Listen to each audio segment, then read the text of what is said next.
I took the job because no one else wanted it. That should have been my first warning. The posting had been buried near the bottom of a job board I checked out of habit more than hope.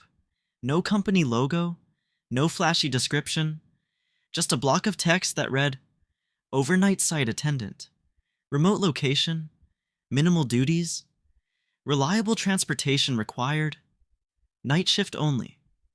The pay was higher than anything else I'd seen that week. No interview, no background check, just an email response within 10 minutes asking if I could start Monday night. I needed the money, so I said yes. The location was a decommissioned relay station several hours outside the city, past the point where GPS stops recalculating and starts guessing. Cell service vanished somewhere between the last gas station and the tree line. The road narrowed into cracked asphalt, then gravel, then something that barely deserved to be called a road at all. By the time I arrived, the sun was already sinking behind the hills. The station sat in a shallow clearing surrounded by forest on all sides. No fence, no gate, just a squat concrete building with a rusted antenna tower beside it leaning slightly like it was tired of standing. I remember thinking it looked abandoned. The man who met me outside was old enough that his age felt intentional, like they'd chosen him because he'd already seen too much to be surprised by anything else. He didn't shake my hand. "You're late," he said, checking his watch. "I'm actually 10 minutes early," I replied, glancing at my phone. "No," he said flatly, "you're late." He unlocked the door and motioned for me to follow. Inside, the air smelled stale, like dust and old electronics. Fluorescent lights hummed overhead. The building was smaller than I expected. One main room with monitors along the far wall, a narrow hallway leading to what I assumed were storage rooms, and a desk bolted to the floor in the center. The old man slid a folder across the desk toward me. "Read these," he said, "then sign." I opened the folder. At first glance, it looked like standard procedures. Site maintenance, security, emergency contacts, but about halfway down the page, the tone shifted. Night shift rules. I let out a small laugh before I could stop myself. The man didn't react. I stopped laughing. "Your shift begins at 11 p.m. and ends at 7 a.m. Do not arrive early. Do not stay late. If you hear movement outside between 1:11 and 1:33 a.m., do not look through the windows. If the hallway door is open when you did not open it, close it immediately. Do not check inside. Do not acknowledge voices that use your name. At 3:17 a.m., one of the monitors will briefly go dark. This is normal. Do not attempt to fix it. If the lights flicker more than once, sit at the desk until they stabilize. If you feel like you are not alone, remain where you are. If any rule is broken, write it down in the logbook. Do not attempt to correct the mistake." "These are jokes, right?" I asked. "They weren't funny to the last guy either," he said. I signed. He showed me the logbook, thick, worn, pages yellowed with age. Names filled the first few pages, dates, notes written in different handwriting, some neat, some frantic, some barely legible. The last entry was from 6 months ago. "Where is everyone?" I asked. "They don't need coverage during the day," he said. "And at night, they don't come anymore." "Who?"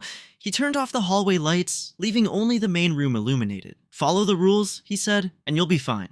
Then he locked the door behind him. The first hour passed quietly. At 12:47 a.m., I noticed one of the hallway lights was on. The door was open just a crack. I closed it without looking inside. When I returned to the desk, my chair was pulled out. At 1:11, I heard something dragging through leaves outside. At 1:33, something tapped the window behind me. Then a voice whispered my name. I didn't respond. At 3:17, one monitor went black. A tall shape stood too close to the camera. Then it vanished. The lights flickered twice. The hallway door creaked open. The air grew heavy. When everything stabilized, I checked the logbook. A new line sat beneath mine. "You did well this time. I quit the next morning. Or tried to." The job vanished. The number disconnected. 2 nights later, the logbook appeared on my doorstep. "Open. You're scheduled tonight." I didn't go back at first. At 10:47, my phone buzzed. "You're late." At 11:10, something knocked on my door. At 11:17, something knocked from inside my wall. I was already driving before I realized I'd decided to go. The building lights were on. The door was unlocked. Inside, the desk chair was pulled out. The logbook read, "Shift acknowledged." Every monitor showed the building from the outside. At 1:11, something moved inside the walls. At 1:33, something breathed behind my ear. At 3:17, the screen showed me sitting at the desk, smiling. The hallway door opened. Footsteps entered the room. I wrote, "Rule followed. Still here." A response appeared. "Good. You're learning." Morning never came. The rules had grown longer. One line stood out. "If the logbook is full, do not leave." When the old man finally arrived, he looked relieved. "You keep it company," he said. The door locked behind him. The monitors went dark. Except one, it showed the desk, empty, waiting. I opened the logbook to a blank page. "Shift begins at 11 p.m. I don't leave anymore. Sometimes between 1:11 and 1:33, I hear someone arrive outside. They always sound relieved.